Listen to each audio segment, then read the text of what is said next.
Hello friends.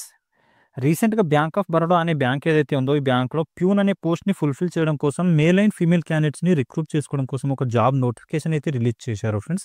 దీనికొచ్చేసి qualification 10థ్ class ఎవరైతే pass out అయిన క్యాండిడేట్స్ ఉన్నారో వాళ్ళనైతే రిక్రూట్ చేసుకుంటున్నారు. ఈ నోటిఫికేషన్ వచ్చేసి రీసెంట్‌గానే రిలీజ్ చేశారు. దీనికొచ్చేసి లాస్ట్ డేట్ 23 మే వరకైతే ఛాన్స్ ఉంది. ఇంట్రెస్ట్ ఉండి క్వాలిఫికేషన్ ఉన్న క్యాండిడేట్స్ అయితే అప్లై చేసుకోవడానికి ట్రై చేయండి. 500 వేకెన్సీస్ అయితే ఖాళీగా ఉన్నాయి.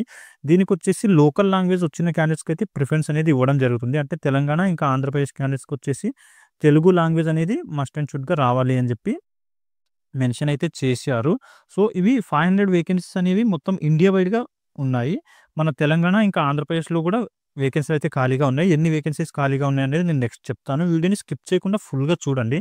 వీడియో నేను రెగ్యులర్‌గా ప్రైవేట్ జాబ్స్, ఇంకా గవర్నమెంట్ జాబ్స్ సంబంధించిన వీడియోస్ ఈ ఛానెల్‌లో అప్‌లోడ్ చేస్తూ ఉంటాను కాబట్టి, వాటికి సంబంధించిన నోటిఫికేషన్ మీకు ఇమ్మీడియేట్‌గా రావాలంటే ఛానెల్‌ని సబ్స్క్రైబ్ చేసి పెట్టుకోండి. అలాగే వీడియో మీకు హెల్ప్‌ఫుల్ అనిపిస్తే వీడియోని కూడా లైక్ చేయండి. మీ ఫ్రెండ్స్ ఎవరైనా జాబ్ సీకర్స్ ఉంటే వాళ్ళతో కూడా వీడియోని షేర్ చేసుకోండి. ఓకే. ఇక్కడ చూడండి ఫ్రెండ్స్, ఈ నోటిఫికేషన్ వచ్చేసి అఫీషియల్ వెబ్‌సైట్ ఏదైతే ఉందో బ్యాంక్ ఆఫ్ బరోడాది, ఈ అఫీషియల్ వెబ్‌సైట్‌లో కెరీర్ అనే పేజ్ ఏదైతే ఉందో, ఆ పేజ్ ఓపెన్ చేశారంటే ఇక్కడ మీకు కనిపిస్తుంది. స్క్రోల్ చేశారంటే కింద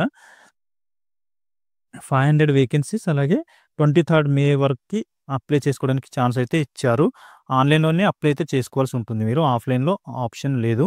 ఓకే. దీనికి సంబంధించిన పీడీఎఫ్ మనం అన్ని డీటెయిల్స్ అయితే చూద్దాం. పీడీఎఫ్ ఓపెన్ చేసి దీనికి సంబంధించిన లింక్ కూడా నేను వీడియో డిస్క్రిప్షన్‌లో మెన్షన్ చేస్తాను. అక్కడికెళ్ళేసి మీరు ఒకసారి పీడీఎఫ్‌ని డౌన్‌లోడ్ చేసుకొని క్లియర్‌గా రీడ్ చేసి ఆ తర్వాత అయితే అప్లై చేసుకోవడానికి వెళ్ళండి. ఓకే. ఇప్పుడు పీడీఎఫ్‌ని చూద్దాము. ఇక్కడ చూడండి ఫ్రెండ్స్, ఈ నోటిఫికేషన్ వచ్చేసి మనకి 3 మే నుంచి అయితే అప్లికేషన్ తీసుకోవడం స్టార్ట్ చేశారు. 23 మే వరకి లాస్ట్ డేట్ అయితే ఉంది. అంటే 20 డేస్ వరకే మనకు ఛాన్స్ అయితే ఇచ్చారు అప్లై చేసుకోవడానికి ఈ జాబ్స్‌కి. 10థ్ క్లాస్ క్వాలిఫికేషన్ ఉన్న క్యాండిడేట్స్ అందరూ కూడా అప్లై అయితే చేసుకోవచ్చు. ఇక్కడ చూడండి, ఆంధ్రప్రదేశ్‌కి వచ్చేసి 22 వేకెన్సీస్ ఖాళీగా ఉన్నాయి. అలాగే మన తెలుగు రాష్ట్రం తెలంగాణకొచ్చేసి 13 వేకెన్సీస్ అయితే ఖాళీగా ఉన్నాయి. ఫుల్‌ఫిల్ చేస్తున్నారు. ఇండియా వైడ్‌గా అయితే టోటల్‌గా 500 వేకెన్సీ అయితే ఫుల్‌ఫిల్ చేస్తున్నారు అన్ని రాష్ట్రాల్లో కలిపి. ఓకే. వీటికొచ్చేసి ఏజ్ లిమిట్ వచ్చేసి 18 నుంచి 26 ఇయర్స్ మధ్యలో ఎవరైతే క్యాండిడేట్స్ ఉన్నారో 10థ్ క్లాస్ పాస్ అయిన క్యాండిడేట్స్ వాళ్ళని మాత్రమే తీసుకోవడం అయితే జరుగుతుంది. ఇది బ్యాంక్ జాబ్ కాబట్టి దీనికి ఏజ్ రిలాక్సేషన్ అనేది కూడా ఇవ్వడం అయితే జరిగింది. ఏజ్ రిలాక్సేషన్ గురించి కూడా నేను మీకు నెక్స్ట్ చెప్తాను. పోస్ట్ వచ్చేసి ఇక్కడ చూడండి, ఆఫీస్ అసిస్టెంట్, ప్యూన్ అనే పోస్ట్‌ని అయితే ఫుల్‌ఫిల్ చేస్తున్నారు. దీనికి క్వాలిఫికేషన్ ఇంతకుముందు మనం చెప్పుకున్నట్టే 10థ్ క్లాస్ పాస్ అయ్యి ఉంటే సరిపోతుంది. లోకల్ లాంగ్వేజ్ అయితే వచ్చి ఉండాలి. ఇక్కడ మెన్షన్ చేశారు చూడండి. Proficient in the local language of state అని చెప్పి మెన్షన్ చేశారు. సో, మీరు ఏ రాష్ట్రానికి సంబంధించిన క్యాండిడేట్స్ అయి ఉన్నారో, ఆ రాష్ట్రానికి సంబంధించిన లాంగ్వేజ్ ఏదైతే ఉందో దాన్ని మాట్లాడడం, ఇంకా రాయడం 2 కూడా వచ్చి ఉండాలి అని చెప్పి అయితే మెన్షన్ చేశారు. ఓకే. మీకు సాలరీ వచ్చేసి 19,500 నుంచి రూ. 37,815 వరకు సాలరీ అనేది పే చేయడం అయితే జరుగుతుంది. ఇక్కడ పే స్కేల్ ఇచ్చారు మొత్తం. మీకు దీంట్లో ఏమైనా డౌట్స్ ఉంటే కామెంట్‌లో అడగండి. నేను అక్కడ క్లియర్ చేయడానికి అయితే ట్రై చేస్తాను. ఇదొచ్చేసి 19,500 సాలరీ. దాంతో పాటు ఇంకా మీకు అలవెన్స్ కూడా యాడ్ అవుతాయి. వాటికి సంబంధించిన డీటెయిల్స్ కూడా ఇక్కడైతే మెన్షన్ చేశారు. ఓకే. ఏజ్ రిలాక్సేషన్ వచ్చేసి ఇక్కడ చూడండి ఫ్రెండ్స్, ఎవరైతే 26 కంటే అబోవ్ ఉన్నారో వాళ్ళొచ్చేసి మీరు ఎస్సీ లేదా ఎస్టీ క్యాండిడేట్స్ అయి ఉంటే 5 ఇయర్స్ వరకు ఏజ్ రిలాక్సేషన్ అనేది ఇవ్వడం జరిగింది. అంటే 26+5 31 ఇయర్స్ వరకు ఉన్న క్యాండిడేట్స్ కూడా అప్లై అయితే చేసుకోవచ్చు ఈ జాబ్‌కి. మీకు 10థ్ క్లాస్ పాస్ అయి ఉంటే సరిపోతుంది. అలాగే ఓబీసీ క్యాండిడేట్స్ ఎవరైతే ఉన్నారో వాళ్ళకొచ్చేసి 3 ఇయర్స్ పాటు ఏజ్ రిలాక్సేషన్ అనేది ఇవ్వడం జరిగింది. అంటే 26+3 29 ఇయర్స్ వరకి మీరు అప్లై అయితే చేసుకోవచ్చు. రిమైనింగ్ ఎవరైతే ఫిజికల్లీ హ్యాండిక్యాప్డ్ క్యాండిడేట్స్ ఉన్నారో వాళ్ళకొచ్చేసి 10 ఇయర్స్ పాటు ఇవ్వడం అయితే జరిగింది. ఓకే. ఇదొచ్చేసి ఏజ్ రిలాక్సేషన్‌కి సంబంధించిన డీటెయిల్స్. దాంట్లో కూడా ఇంకా ఏమైనా డౌట్స్ ఉంటే మీకు కామెంట్‌లో అయితే అడగండి. అక్కడ నేను క్లియర్ చేస్తాను. దీనికొచ్చేసి ఒక ఎగ్జామ్ అనేది కండక్ట్ చేయడం జరుగుతుంది ఫ్రెండ్స్. ఆ ఎగ్జామ్‌కి సంబంధించిన డీటెయిల్స్ కూడా మీకు చెప్తానిప్పుడు. మంచి అవకాశం అయితే ఉంది. మేల్ అండ్ ఫీమేల్ క్యాండిడేట్స్ అందరూ కూడా అప్లై చేసుకోవచ్చు ఈ జాబ్‌కి. ఇక్కడ చూడండి ఫ్రెండ్స్, అప్లికేషన్ ఫీజ్ ఇంకా ఇంటిమేషన్ చార్జెస్ అని చెప్పి 2 కేటగిరీస్‌లో అమౌంట్ అనేది మీరు పే చేయాల్సి ఉంటుంది. అప్లై చేస్తున్న టైంలో ఆన్‌లైన్‌లోనే అప్లై చేస్తూ ఉంటారు కదా! ఆ టైంలోనే మీరు ఆన్‌లైన్ పేమెంట్ చేయాల్సి ఉంటుంది. ఎవరైతే general category, EWS, OBC candidates ఉన్నారో వాళ్ళకొచ్చేసి రూ. 600 వరకి మీరు అమౌంట్ అయితే పే చేయాల్సి ఉంటుంది. రిమైనింగ్ క్యాండిడేట్స్ అంటే ఎస్సీ, ఎస్టీ, పీడబ్ల్యూడీ, ఈఎక్స్ఎస్ అని చెప్పి ఈ డిఫరెంట్ కేటగిరీకి సంబంధించిన క్యాండిడేట్స్ ఎవరైతే ఉన్నారో వాళ్ళొచ్చేసి ఓన్లీ రూ. 100 మాత్రమే పే చేసి మీరు ఆ జాబ్‌కైతే అప్లై చేసుకోవచ్చు. దీంతో పాటు ఉమెన్ క్యాండిడేట్స్ ఎవరైతే ఉన్నారో వాళ్ళందరికీ కూడా ఓన్లీ రూ. 100 మాత్రమే పే చేయాల్సిన అవసరం ఉంటుంది. మేల్ క్యాండిడేట్స్‌కి మాత్రం రూ. 600 వరకు మీరు పే చేసి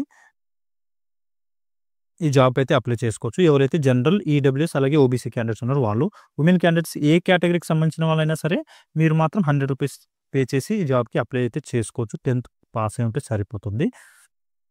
ఓకే. లొకేషన్ ఆఫ్ పోస్టింగ్ వచ్చేసి మీకు లోకల్‌లోనే జాబ్ అనేది ఇవ్వడం జరుగుతుంది. నియర్ బై బ్రాంచ్ ఏదైతే ఉందో ఆ బ్రాంచ్‌లోనే మీకు జాబ్ అనేది ఇస్తారు. ఇక్కడ చూడండి ఫ్రెండ్స్, సెలక్షన్ ప్రాసెస్ గురించి ఇక్కడ మెన్షన్ చేశారు. ఎవరైతే మీకొచ్చేసి ఫస్ట్ ఒక లోకల్ లాంగ్వేజ్‌కి సంబంధించిన టెస్ట్ అనేది కండక్ట్ చేయడం జరుగుతుంది. ఆ లోకల్ లాంగ్వేజ్‌కి సంబంధించిన టెస్ట్ లాంగ్వేజ్ ప్రొఫిషియన్సీ టెస్ట్ అని చెప్పి ఆ టెస్ట్‌కి పేరు పెట్టారు. ఎల్‌పిటి అనే ఈ టెస్ట్ ఏదైతే ఉందో ఆ టెస్ట్ పాస్ అయిన తర్వాత ఇంకో ఆన్‌లైన్ టెస్ట్ అయితే పెట్టడం జరుగుతుంది. దీనికి సంబంధించి ఏ క్వెషన్స్ వస్తాయంటే, ఏ టాపిక్స్ నుంచి క్వెషన్స్ వస్తాయంటే ఇక్కడ మెన్షన్ చేశారు చూడండి.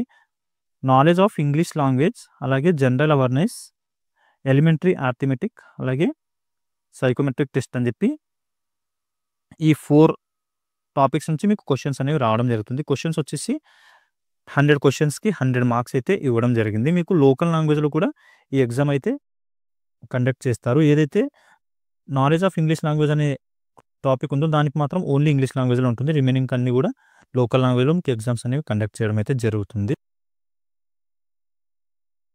ఓకే. ఇక్కడ చూడండి, మీకు ఏ లాంగ్వేజ్‌లో, లోకల్ లాంగ్వేజ్‌లో ఎగ్జామ్ కండక్ట్ చేస్తారంటే మన తెలంగాణ ఇంకా ఆంధ్రప్రదేశ్‌కి సంబంధించిన క్యాండిడేట్స్‌కొచ్చేసి ఇక్కడ చూడండి, ఆంధ్రప్రదేశ్ వాళ్ళకేమో ఇంగ్లీష్, హిందీ ఇంకా తెలుగు ఈ 3 లాంగ్వేజెస్‌లో కూడా మీకు ఎగ్జామ్ అనేది కండక్ట్ చేస్తారు. మీకు రావాల్సిన లోకల్ లాంగ్వేజ్ వచ్చేసి తెలుగు ఇంకా ఉర్దూ. ఆంధ్రప్రదేశ్‌కి సంబంధించిన క్యాండిడేట్స్‌కొచ్చేసి తెలుగు ఇంకా ఉర్దూ ఈ 2 లాంగ్వేజ్ కూడా రావాల్సి ఉంటుంది. నెక్స్ట్ తెలంగాణ వాళ్ళకి కూడా సేమ్ వర్తిస్తుంది ఫ్రెండ్స్. ఇక్కడ చూడండి, తెలంగాణ వాళ్ళకొచ్చేసి ఇంగ్లీష్, హిందీ, తెలుగు అండ్ ఉర్దూ ఈ లాంగ్వేజెస్‌లో అయితే ఎగ్జామ్ కండక్ట్ చేస్తారు. మీకు లోకల్ లాంగ్వేజ్ రావాల్సింది ఏంటి అంటే తెలుగు ఇంకా ఉర్దూ. ఈ లాంగ్వేజ్ అయితే వచ్చి ఉండాలి. అప్పుడే మీరు అప్లై చేసుకోవడానికి క్వాలిఫై అవుతారు. ఓకే. మీకు ఎగ్జామినేషన్ సెంటర్స్ ఎక్కడెక్కడ ఉంటాయంటే ఇక్కడ చూడండి, తెలంగాణ వాళ్ళకొచ్చేసి హైదరాబాద్ లొకేషన్ ఇచ్చారు. ఆంధ్రప్రదేశ్ వాళ్ళకొచ్చేసి కర్నూలు ఇచ్చారు. అలాగే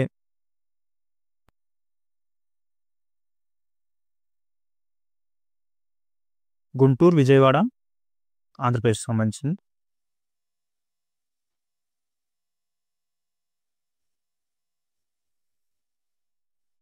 ఓకే. ఈ సిటీస్ అయితే ఇచ్చారు ఫ్రెండ్స్. మన ఆంధ్రప్రదేశ్‌కి సంబంధించి ఇంకా విశాఖపట్నంలో కూడా ఎగ్జామ్ సెంటర్స్ అయితే కండక్ట్ చేస్తున్నారు.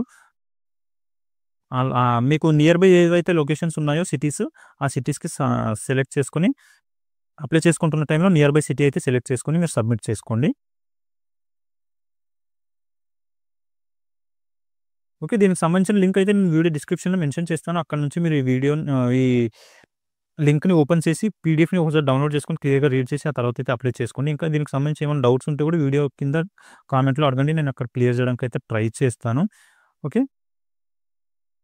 అఫీషియల్ వెబ్‌సైట్‌లోనే మీరు అప్లై చేసుకోవడానికి ఆప్షన్ ఉంటుంది ఫ్రెండ్స్. ఇక్కడ చూడండి, bankofbaroda.in career.htm అని చెప్పి ఏదైతే వెబ్‌సైట్ డీటెయిల్స్ ఉన్నాయో అక్కడ అప్లై అయితే చేసుకోవచ్చు. దానికి సంబంధించిన లింక్ అయితే నేను ప్రొవైడ్ చేశాను కాబట్టి అక్కడి నుంచి మీరు అప్లై చేసుకోండి. ఇప్పుడు చూపిస్తాను మీకు అప్లై ఎక్కడ చేసుకోవాలన్నది. ఇక్కడ చూడండి friends, bank of Baroda official website ఏదైతే ఉందో ఈ వెబ్‌సైట్‌కొచ్చేసి మనం కెరీర్ అనే పేజ్‌ని ఓపెన్ చేశామంటే ఇక్కడ స్క్రోల్ చేస్తే కింద కనిపిస్తుంది కదా! ఇక్కడ చూడండి, recruitment of office assistant peon in sub staff grade on regular basis అని చెప్పి మెన్షన్ చేశారు కదా! ఈ నోటిఫికేషన్‌కి కింద మనం స్క్రోల్ చేసామంటే అప్లై నౌ అని చెప్పి ఆప్షన్ అయితే కనిపిస్తుంది. ఇక్కడ క్లిక్ చేసామంటే మనకు వేరే పేజ్ ఓపెన్ అయిపోతుంది. అక్కడ నుంచి మనమైతే ఫస్ట్ రిజిస్ట్రేషన్ చేసుకొని ఆ తర్వాత అయితే సబ్మిట్ చేస్తే మనకు ఒక ఓటీపీ వస్తుంది. ఆ సెక్యూరిటీ కోడ్ ఎంటర్ చేసి ఫర్దర్‌గా మీరు అప్లై అయితే చేసుకోవచ్చు ఈ జాబ్‌కి. ఓకే. దీనికి సంబంధించి కూడా మీకు ఏమైనా డౌట్స్ ఉంటే నాకు కామెంట్‌లో అడగండి. నేను అక్కడ క్లియర్ చేయడానికి అయితే ట్రై చేస్తాను. ఓకే.